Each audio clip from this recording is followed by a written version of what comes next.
Tiwari academy में हम आपका स्वागत करते हैं। आज हम अध्याय 15 ठोस आकारों का चित्रण, इसकी प्रश्नावली 15.3 करेंगे। प्रश्न 1, आपको कौन सी अनुप्रस्थ काट प्राप्त होती है जब आप निम्नलिखित ठोसों को ऊर्ध्वाधर रूप से और क्षैतिज रूप से काटते हैं?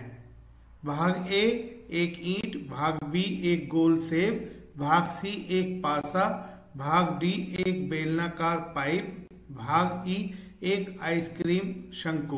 बच्चों, एक ठोस के विभिन्न भागों को अनेक विधियों से देखा जा सकता है।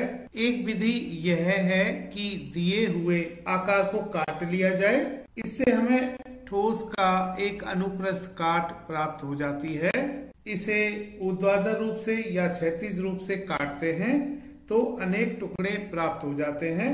इन टुकड़ों के फलक को उस ठोस का एक अनुप्रस्थ काट कहते हैं। उदाहरण के तौर पर डबल रोटी को ऊर्ध्वाधर रूप से काटने पर अनुप्रस्थ काट प्राप्त होती है और यह लगभग एक वर्ग होता है। उसे क्षैतिज रूप से काटने पर जो अनुप्रस्थ काट प्राप्त होती है वह लगभग एक आयत होता है। बच्चों, भाग ए करते हैं।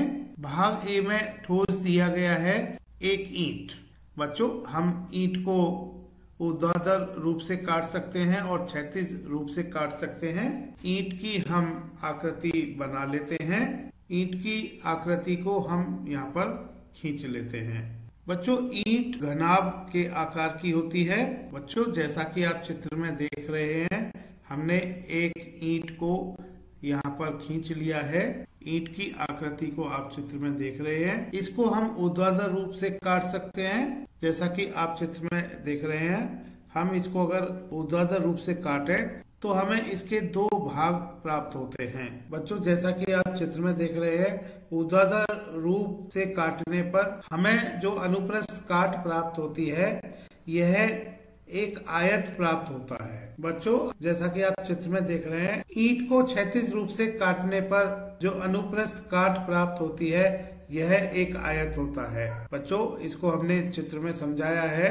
तो बच्चों, ऊर्ध्वाधर रूप से काटने पर और क्षैतिज रूप से काटने पर ईंट की हमें अनुप्रस्थ काट प्राप्त होती है और यह अनुप्रस्थ काट एक आयत है। बच्चों, भाग बी में दिया गया है एक गोल सेब। बच्चों, पहले तो हम गोल सेब की आकृति बना लेते हैं। जैसा कि आप चित्र में देख रहे हैं, गोल सेब को हम ऊर्ध्वाधर रूप से काट सकते हैं। तो बच्चों, हम एक बिंदुकित रेखा दिखा रहे हैं। यह दर्शा रही है कि सेब को ऊर्ध्वाधर रूप से काटा गया है। बच्चों, इसको ऊर्ध्वाधर रूप से काटने पर हमें इसके दो भाग प्राप्त होंगे, जैसा कि हम चित्र में दिखा रहे हैं। और बच्चों, ऊर्ध्वाधर रूप से इस गोल सेब को काटने से हमें जो अनुप्रस्थ काट प्राप्त होगी यह एक वृत्त होगा। बच्चों, इस सेब को हम क्षैतिज रूप से भी काट सकते हैं। इसको हमने बिंदुकित रेखा से दिखाया हुआ है।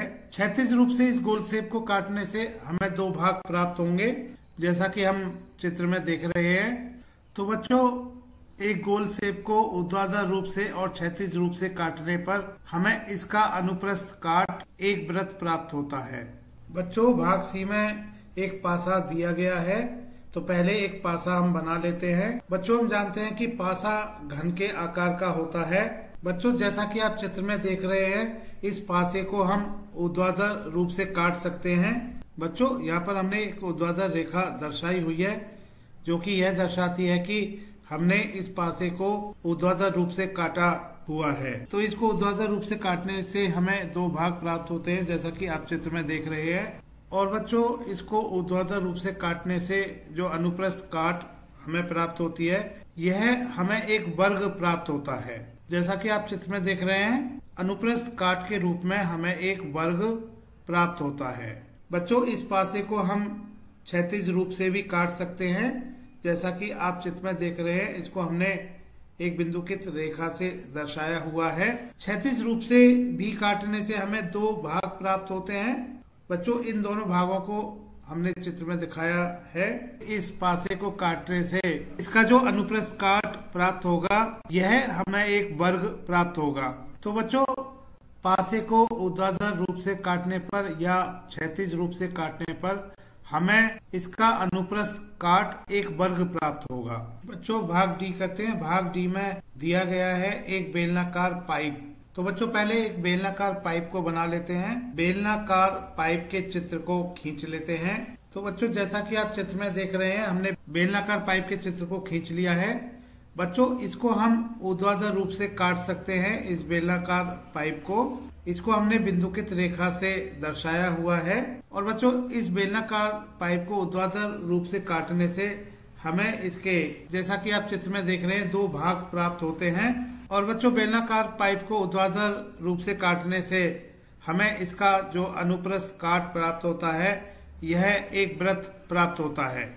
अब बच्चों इस बेलनाकार पाइप को हम क्षैतिज रूप से भी काट सकते हैं। इसको हमने बिंदुकित रेखा से दर्शाया हुआ है। इस बेलनाकार पाइप को क्षैतिज रूप से काटने से भी हमें दो भाग प्राप्त होते हैं, जैसा कि आप चित्र में देख रहे हैं। बेलनाकार पाइप को क्षैतिज रूप से काटने से इसका जो अनुप्रस्थ काट प्राप्त होता है, यह एक आयत होता है। तो बच्चों बेलनाकार पाइप को ऊर्ध्वाधर रूप से काटने से इसका अनुप्रस्थ काट हमें एक वृत्त प्राप्त होता है और क्षैतिज रूप से काटने से इसका अनुप्रस्थ काट हमें एक आयत प्राप्त होता है। बच्चों भाग ई में दिया गया है एक आइसक्रीम शंकु। बच्चों पहले तो हम एक आइसक्रीम शंकु का चित्र खींच लेते हैं। बच्चों जैसा कि आप चित्र में देख रहे हैं, हमने आइसक्रीम शंकु का चित्र खींच लिया है। बच्चों इस आइसक्रीम शंकु को हम ऊर्ध्वाधर रूप से काट सकते हैं, जैसा कि हमने इसको बिंदुकित रेखा से दिखाया हुआ है। इसको ऊर्ध्वाधर रूप से काटने से हमें, जैसा कि आप चित्र में देख रहे हैं, दो भाग प्राप्त होते हैं। और बच्चों इस आइसक्रीम शंकु को ऊर्ध्वाधर रूप से काटने से हमें जो अनुप्रस्थ काट प्राप्त होता है, यह एक त्रिभुज के आकार का होता है। और इस त्रिभुज की, जैसा कि आप चित्र में देख रहे हैं, ऊपरी भुजा वक्राकार होती है। बच्चों इस शंकु को, इस आइसक्रीम शंकु को हम क्षैतिज रूप से भी काट सकते हैं, जैसा कि आप चित्र में देख रहे हैं। हमने इसको बिंदुकित रेखा से दर्शाया हुआ है। क्षैतिज रूप से काटने से भी इसके दो भाग प्राप्त होते हैं, जैसा कि आप चित्र में देख रहे हैं। आइसक्रीम शंकु को क्षैतिज रूप से काटने से हमें अनुप्रस्थ काट प्राप्त होती है। इस अनुप्रस्थ काट को बच्चों हमने चित्र में दर्शाया हुआ है। बच्चों तिवारी एकेडमी देखने के लिए धन्यवाद।